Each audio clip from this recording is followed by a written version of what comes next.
So here's a quick update on this 91 F-150. It's nothing spectacular, but just showing you guys what's been done to it since the last video. So obviously we have no mirror up here. Just put some 5-minute epoxy on that metal piece. I've bought a brand new mirror from Walmart. That's the metal piece that glues on, and the mirror just slides right onto it. So here's that mirror. That's just gonna slide right up there, and then I'll have a rear view mirror. Right now I've just been using the side mirrors, which work fine, but I'd like to be able to see out the back. As I mentioned in a previous video, my radio wasn't working. And I didn't mention it, but these running lights up here weren't working either. So, and the heat went out. So I went onto the dash, under this panel here, checked all the fuses. There were a couple that were blown out. So now the heat works, and the radio works, and those running lights work. These are the cabin lights. Those are just extras. Let's turn it onto the accessory position.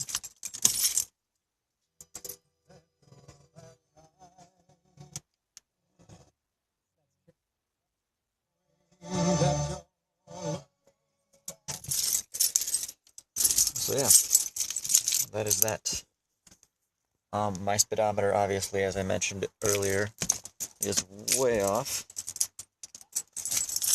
So what I've done is I've gotten this dash GPS mount and one of my GPS's, and I've gotten the adapter and the cord and all that stuff set up. So I've actually got the speedometer on the GPS now, so I can see all the maps and the roads and my speed at the same time, which is really convenient for me.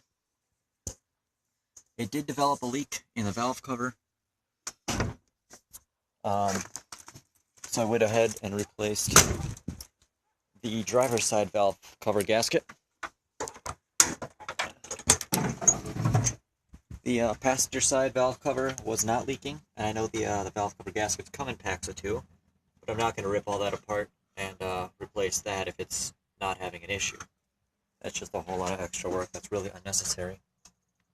I know they say once one fails, the other one's close to go, but until that one actually does go, I'm not going to mess with it or possibly cause myself more issues.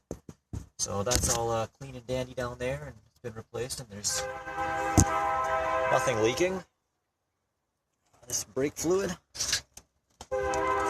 like I mentioned, I have front brakes. There was a small leak in them, but I tightened that up, and it hasn't leaked since, so that's all good.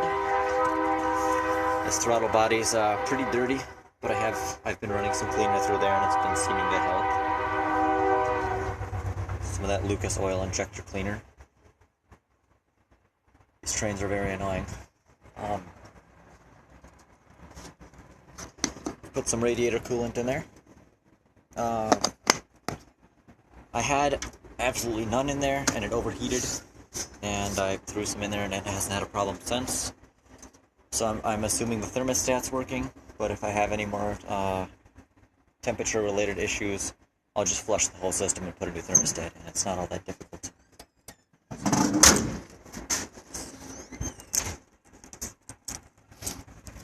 Come down here. Notice that this muffler, it only comes out to here.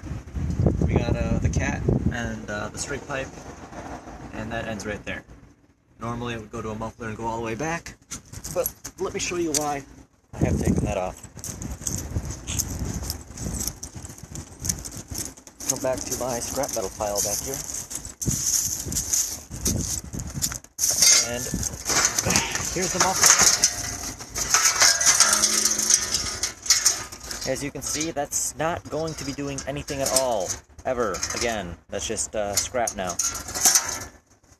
So when I get more scrap or something, I'll probably just bring that to the recycling plant. I don't know, whatever. And this actually has some good chunks of steel, the pipe on it, but it is rusted through in some places, so as long as I'm going to be replacing the muffler, I'm just going to replace everything back from that point.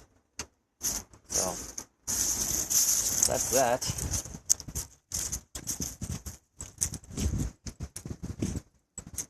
Um,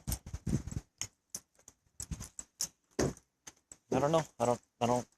Can't think of anything else really that I've done to it. I put the windshield washer fluid and stuff in it too. The fire extinguisher in here, just in case. Front and rear tanks. I know my rear tank still has a small leak in it. The front tank works fine, so I'm not terribly concerned about that. I will have to get back there and figure out exactly where the leak is and plug it. But as you can see, my trip miles going up, and I'm still driving it around, and it still works, so it's fine for me. Also, these locks here, when I push up and down, only that one over there goes up and down. This one, well, geez, it's the first time it's done that. Normally that one doesn't move. Maybe it was just something stuck in there or something. Gummed up from sitting so long, but, well, I guess that's working now. So one less thing to have to deal with. But I did put this other piece back on here, this lock for the window. So it actually, when I close it, I can actually lock it now.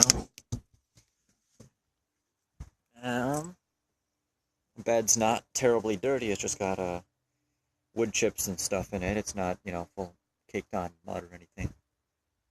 But anyways, not too shabby for a $500 truck.